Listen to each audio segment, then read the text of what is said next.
Bonjour les enfants de Gaïa, on est le 11 mai et on est à Saint-Luce, au bourg, côté mangrove. Et on est en présence de Régis Germer, le directeur technique. Bonjour. Voilà, bonjour.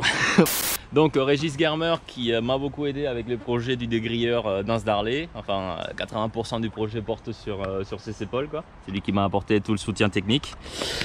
Et donc, comme vous le voyez, il m'a trouvé un endroit très spécial, très joli, extrêmement pollué. Et il est venu avec une nouvelle idée de projet sur lequel on va vous en parler tout de suite.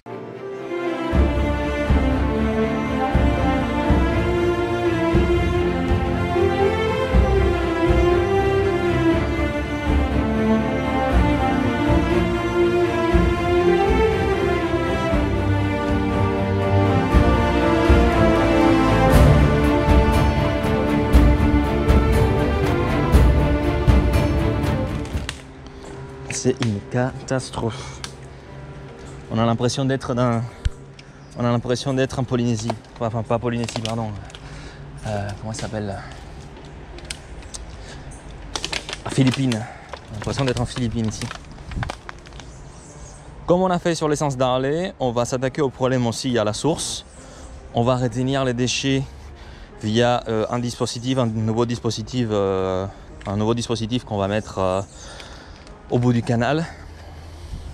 Mais on a vraiment besoin que vous nous aidiez en fait à venir, enfin que vous nous aidiez à nettoyer ici, quoi, parce que regardez, et ça c'est tout le long, quoi. C'est pire que la pointe du bout. On était 140 les jours de la pointe du bout, on a sorti 10 tonnes de déchets. Il y avait beaucoup de déchets métalliques qui étaient très lourds, mais en termes de bouteilles en plastique il n'y avait pas autant de volume. Et là je peux vous dire qu'il y en a du volume. C'est pas extrêmement compliqué, l'accès il est pas extrêmement compliqué. Par contre c'est extrêmement sale.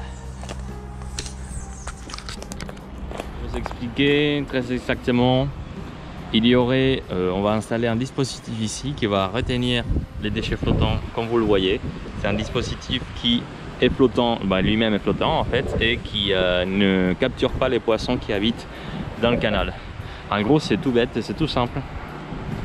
Il y aura deux structures qui vont être attachées d'un et de l'autre côté du mur, qui vont aller dans le sens du schéma, dans le sens du courant tout simplement, et qui vont retenir les déchets. Les déchets vont venir s'accumuler sur le coin, tout simplement.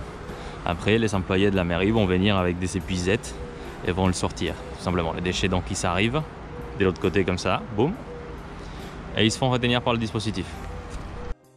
Ce que je viens de vous expliquer n'est qu'un système parmi tant d'autres que l'on pourrait utiliser. Le projet n'est qu'à ses débuts et nous avons besoin de vos dons pour y arriver. Une demande de subvention sera déposée dans 2 mois, une fois qu'on aura fini l'étude du dégrilleur actuel qu'on a posé au sens d'Arlet. Cette subvention nous permettra entre autres d'installer ce genre de dispositif partout dans l'île. Mais à ce jour, et vu l'état de l'île justement, 2 mois représentent des centaines de milliers de bouteilles qui vont nous échapper et partir dans l'océan. N'hésitez donc pas à adhérer à l'association ou à faire un don. J'ai laissé les liens en description plus en bas. Je vous donne donc rendez-vous le dimanche 26 pour un ramassage en règle de cet endroit, donc le 26 mai, dans 2 semaines. Et je vous remercie par avance à ceux qui viendront et ceux qui donneront. C'était Ernesto pour les enfants de Gaïa.